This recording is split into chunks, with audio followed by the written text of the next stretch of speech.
going to make, but I keep on working on them. So, for example, Gangajal script took me about 7 years to write. It was not, it looks like a simple film, but every day we keep coming across situations where we feel that the society makes its laws, but the society doesn't have the strength to protect its laws. We continuously keep on breaking the laws. We continuously keep on manipulating the laws. Because if you have a criminal, he uses the law to get out of the prosecution. Because the law says that it must have witnesses, it must have proofs. But the criminal will eliminate the witnesses and eliminate the proof and use the law to get out of it. How does a society give any kind of credence or respect or adulation to a criminal? And it keeps on happening all the time. What is wrong with the idea of democracy and the way it is practiced? The idea of democracy is great, but the way we have practiced it all over the world, today it is under huge challenge. It is not working. Because it has become a number game. And it has become the power of the majority.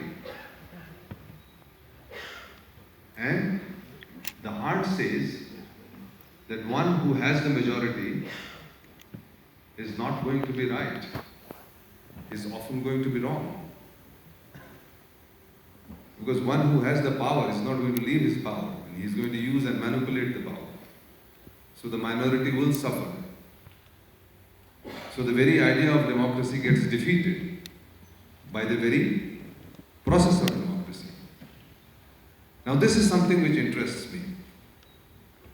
Now I'm seeing things happening all around the world.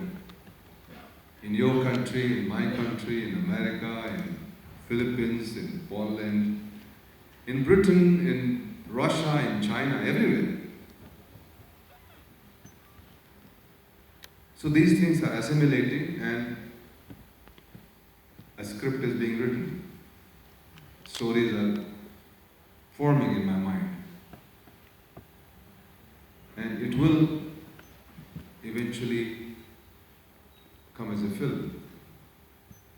Do you want me to tell you the title of the film? There will be a film in the next 1 or 2 years, which I am working on. It's called Janadesh.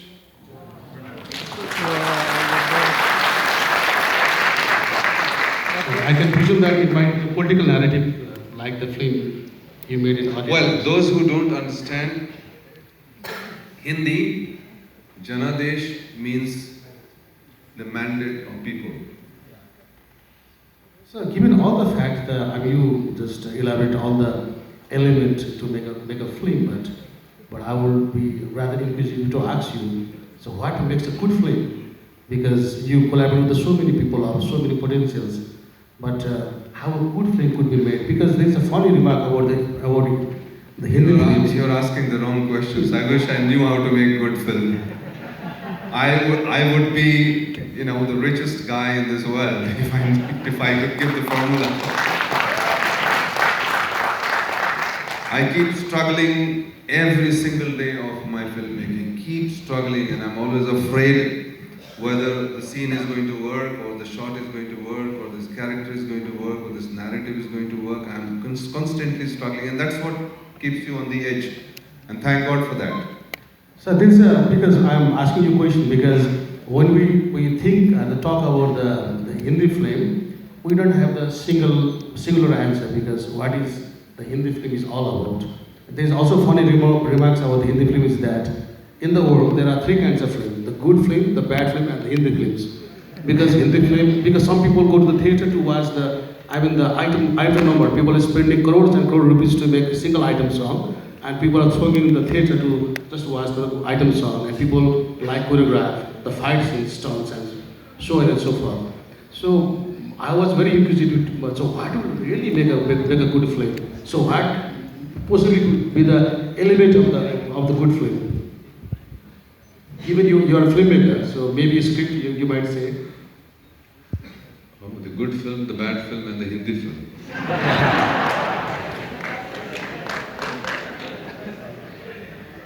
Usually the good, the bad, the ugly. So, what you just said about the item song and the fight sequences, will it fall in the bracket of ugly? No. Yes? It depends on the audience. Some people really love them, love those things, and people spending the money on that. I have been asked this question many times, and there is a very simple answer to this. I'm sure that most of you would probably explain it in a much better manner. It all begins with the purpose of making a film. It all begins there. There's nothing wrong with it. If I want to make money, so I make a film. Right? Because making a movie is investment, making a movie is putting in a whole lot of things together. And the idea is, let's make some money. Then obviously, if you're going to make biryani, then you need the ingredients for making a biryani. You can't take the ingredients of idli and make a biryani. Simple as that. So you want to make money, so you will put the ingredients which are going to sell, which people will buy. So everything that you put in, whether it is the item song, or whether it is the fight, or whether it is the inflated emotional extravaganza of scenes or something of that sort, so you're not dealing with reality. You're dealing with things which are larger than life and larger than you can think of. Because the whole idea is to make money. Sometimes it works, sometimes it doesn't work. But then there is another starting point. Let's make a movie because we have to tell a story. And if we have to tell a story, then we stick to the story. Then we talk about the characters, then we talk about what the story wants to say, not what we want to say. We only become interpreters of the story which needs to be told. Then we are not bothered about whether we'll have viewers, whether it will get released, whether it will earn money or not. Then there are others who want to make a movie because they have a mission. So they will then again put the propaganda and the mission, and they have a whole different purpose. I don't know where I am, but I'm somewhere in between. I began, I'll admit, I began as like every other young film graduate from the Film Institute. We started as pure filmmakers, art filmmakers, and we didn't care about whether the films will get released or not. My initial Damul, Parinati never saw the face of a theatre, and it won several awards and went to festivals, and I got a lot of praise for making those films, and it was great to make films like that. But then with time and market, because market is the biggest pressure, in fact. Market is the biggest player in our life. Any society today, market has screwed up every society. It has screwed up individuals' lives, it has completely redefined relationships between father and son, husband and wife, brother and sister, friends, everything. Market has redefined everything. It has set its own standards. It has also set the standards of the movies. So when we stopped getting support from public money or National Film Development Corporations, we had to survive and we had to make movies which people will see, people will watch, for which people will pay.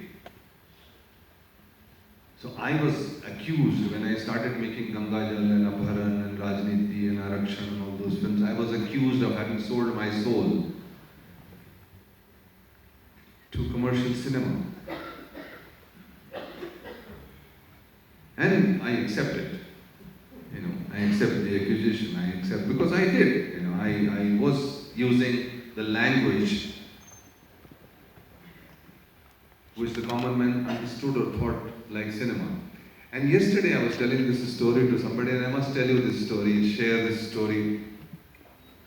Some of you sitting here might have seen my film Damul. Do you remember? Anyone who has seen my film Damul? No? Okay. Damul was a film which was on the feudal relationship between a zamindar and a laborer. Where the zamindar, the landlord owner, he considers his right to exploit the laborer. Because he thinks by giving him wages, by protecting him from police, by doing what he does, he is actually doing a favor. So this relationship was explored in the film Damul. Damul in its year got the National Award for the best feature film of the country.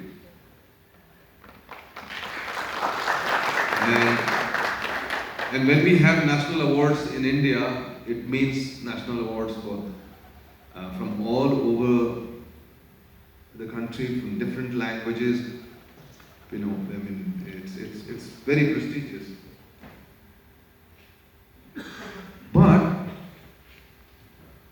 I had made that film for 12 lakhs rupees. This was way back in 1984. It was possible to make films for 12 lakhs at that point of time. And when the film got the national award, I had to pay back the money to National Film Development Corporation because I had taken a loan from them. So the government came to my rescue and they announced a premiere telecast of the film on Doordarshan and paid me 12 lakhs rupees in one go.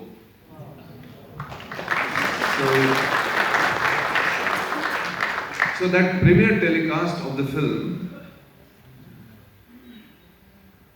it was a huge thing. In those days, there was only Doordarshan, so I bought a new television and I invited all the friends to come and watch the film with me in my house.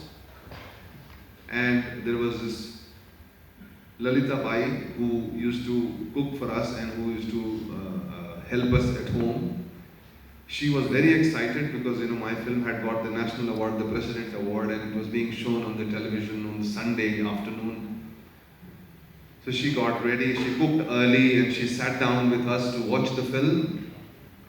And she watched the film, and at the end of the film, she sort of like, all our friends, we sat down to have dinner, and I just asked, Lalita Bhai, film dekhi aapne?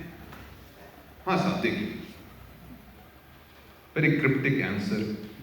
And little while later, कैसी लगी आपको film? अच्छी लगी. I said, what the hell, my film gets national award and the President Award, and she just is so cryptic about it. I said, but कितनी अच्छी लगी? आपको समझ में आया? हाँ समझा, अच्छी लगी.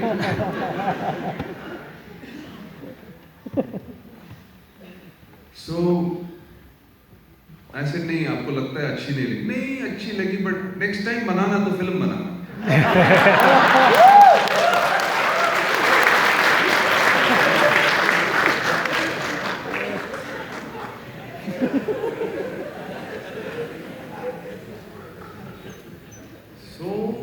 Daman was not a film for her. It was something else, but a film. For her, the grammar of film was different. For her, the grammar of cinema was different. So I literally had to learn her language to be able to tell my stories.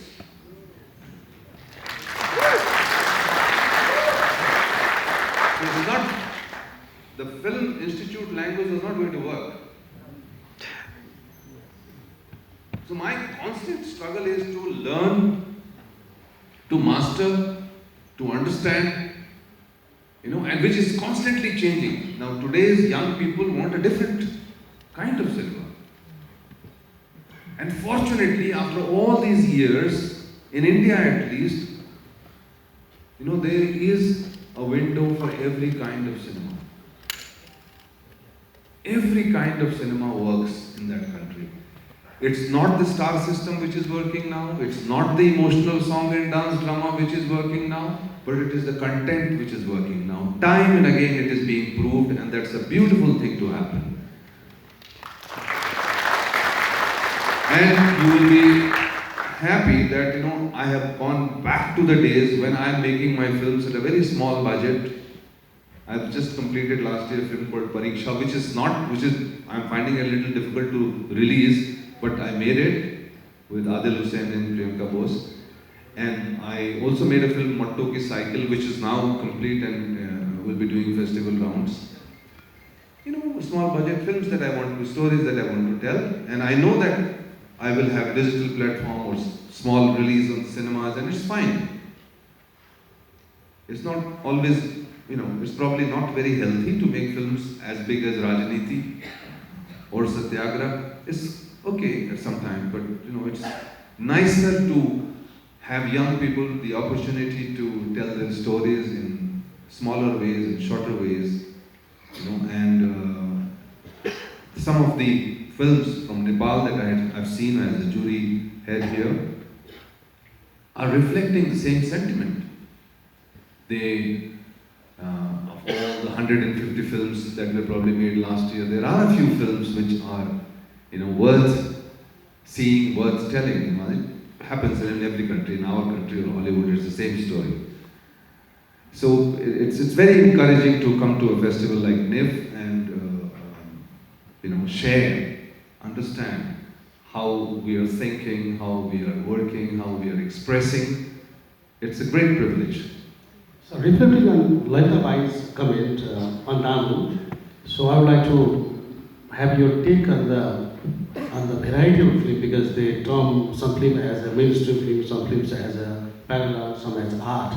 And you have also the filmmakers of many the capabilities, people like Gautam Ghosh, Adul Kumar Krishnan. They make a different kind of film. Aparna Sen makes different kind of film. So people have been, dividing the film as this mainstream. So what is the mainstream film? And would it be rational to categorize film like mainstream, parallel, and art? So what is your take on that?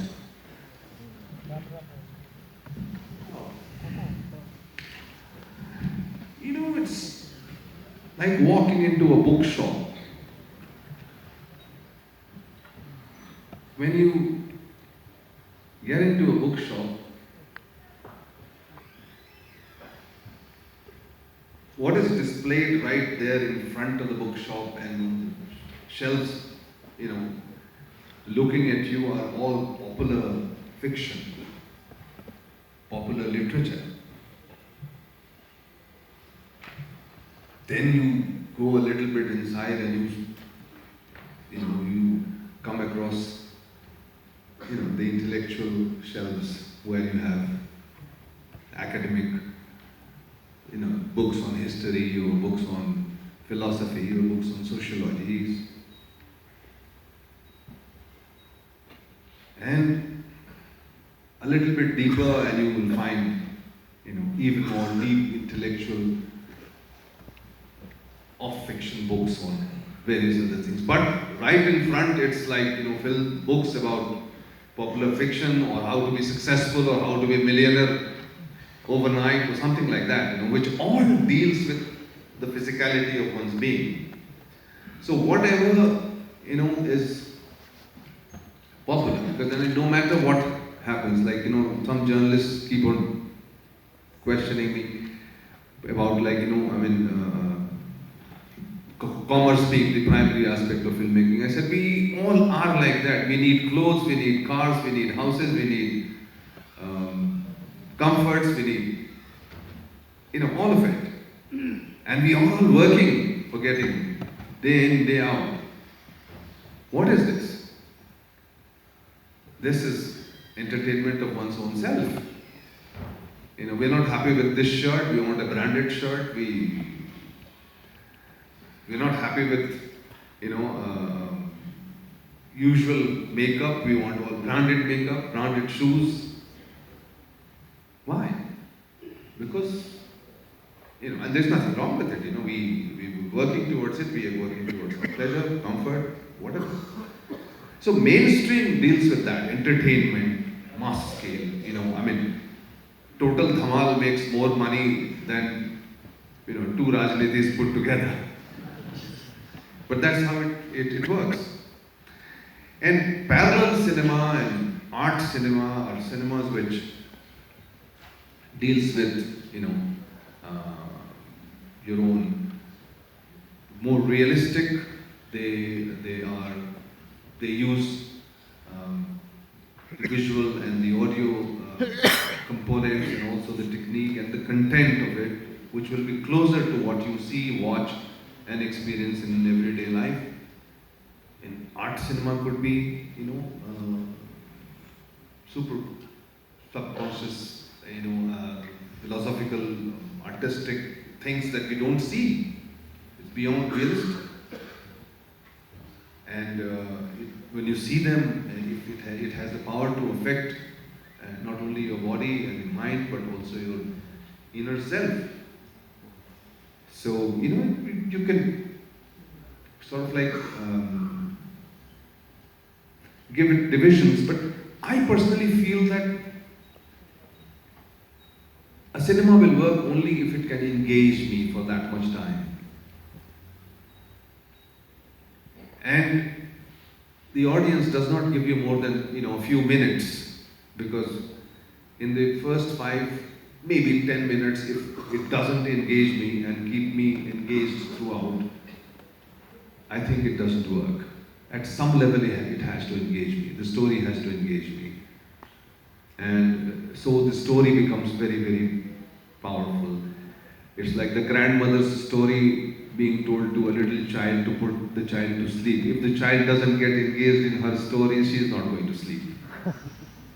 So it doesn't work. Every story has to work for the child. The child is the audience.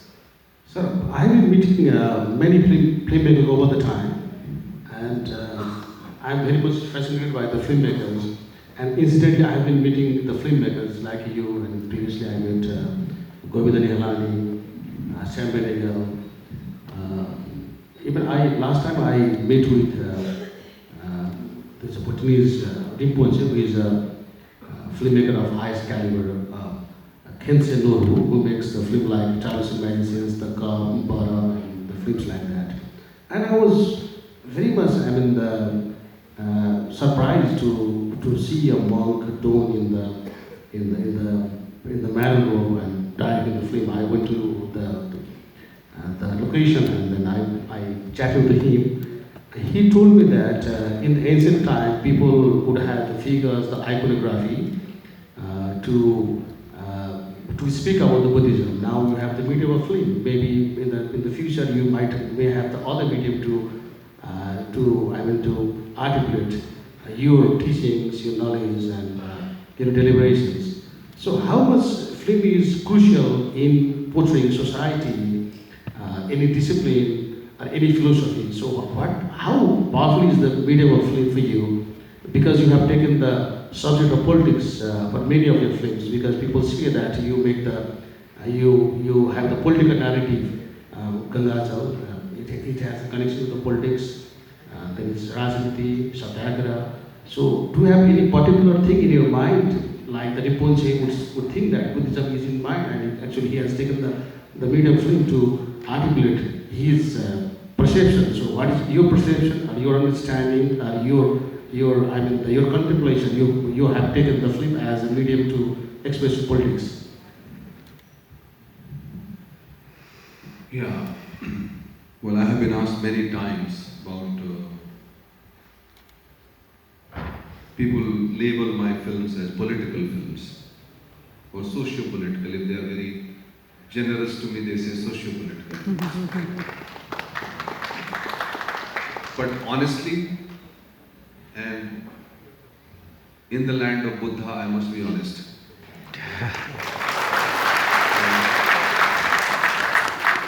Honestly, I don't ever think of making political films.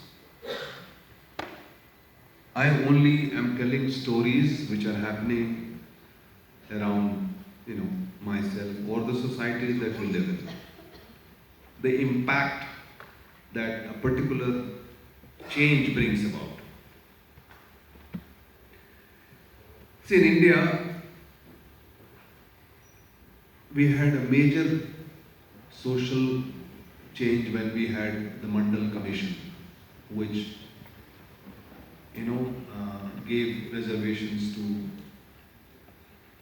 the backward society. And together with the Mandal Commission, which happened somewhere around 1980, late 80s, India adopted the open market economy. Manmohan Singh brought in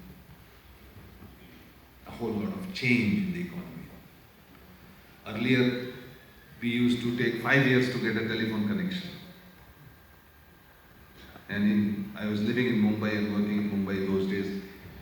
Talking on the telephone was like, a nightmare. But in 2-3 years' time, like 1990, 1991, 92, things changed so rapidly. The society changed at the grassroots level, the power transfer happened. There was so much money flowing in the society and there was so much building happening.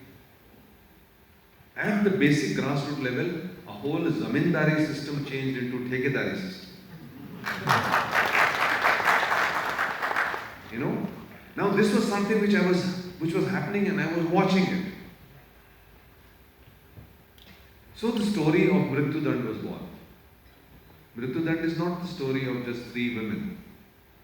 Mrityudand is the story of what really happens to the Zamindar's family, what really happens to the backward family, what really happens to the Thekedar family or people, and what really happens to religion, which becomes a powerful player in our society. If you remember way back in 1993, when I wrote Mrityudand script, 94, 95 it was made, I had the character. Anybody who's remembers Mrityudand? Yes, okay. The character of Mohan Agashe, who deserts Shabana Azmi and goes and becomes a Mahant in a mutt and starts politics from there. That religion was becoming a player in the socio-political arena and a powerful player was much before actually religion really became interfering or started interfering all over the world in politics. So this is what I do, this is what interests me, to see what changes any policy brings about. So at this point of time, we are probably not experiencing, but artificial intelligence, when it really becomes all pervasive, and it's all coming. This society is going to go through a massive, massive change when artificial intelligence begins to take over our daily course. It is bound to do that. This may happen in 10 years' time, 15 years' time, but in the near future it will happen. We will see a sea change. Maybe the kids will not need nannies, maybe parents, artificial intelligence will take care of everything. Even now we see a 2-year, 3-year-old kid, parent wants to have some private time, they just give the phone and sort of like, the kid is playing on the phone. Happy, not disturbing at all. You don't have to entertain the child. So it's like, in a way, it's already doing its job. So these are things which I see, perceive, compute, turn them into stories, and because all our lives are political. Each relationship is political. There is nothing non-political in our lives. Do you really understand? Sitting here and talking to you is a political conversation. There is nothing. A marriage is political. A child is political. A country is political. A society is political. A statement is political. There is nothing which is non-political. And since my films concentrate on these aspects, they turn out to be socio-political. But I don't start. That's not my starting point. One final question I will ask you before moving to the audience. So you talk everything and anything political. You also try to handle politics per se, but you couldn't.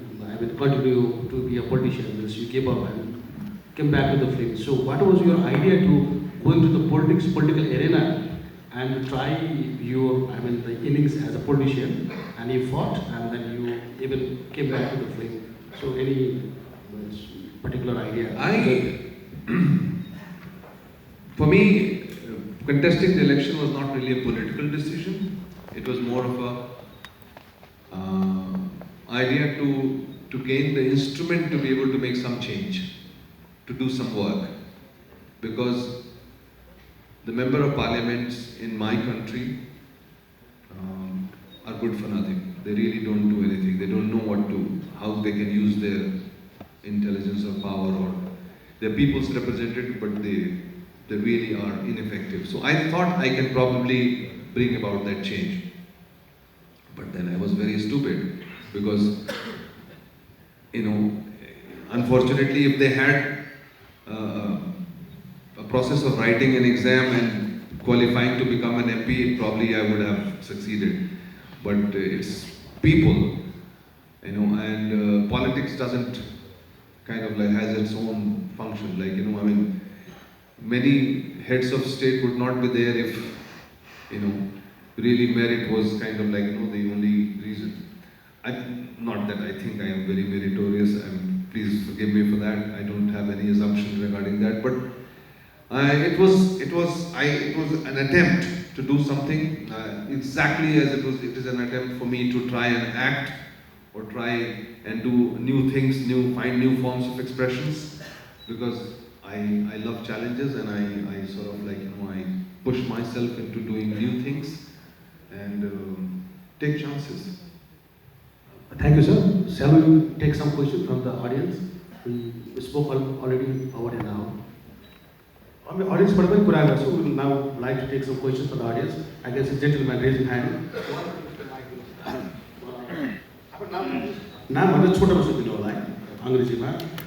I could really relate to what you were talking about, because our film was also called a documentary.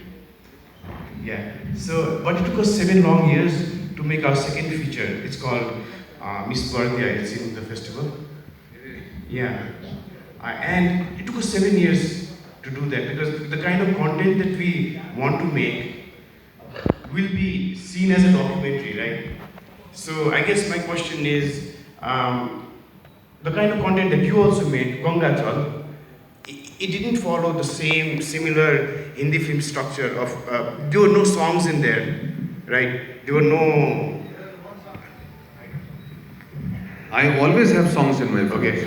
So I mean, it didn't follow the Hindi film style. Often item songs. Yeah. So how do you break into that mold? So how do you not, break into that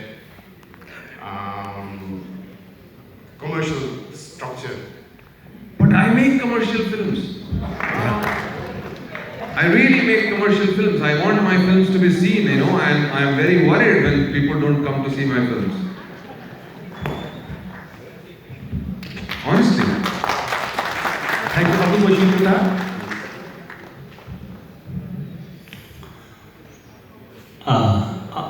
My name is Sneha Sayani. I do write poems.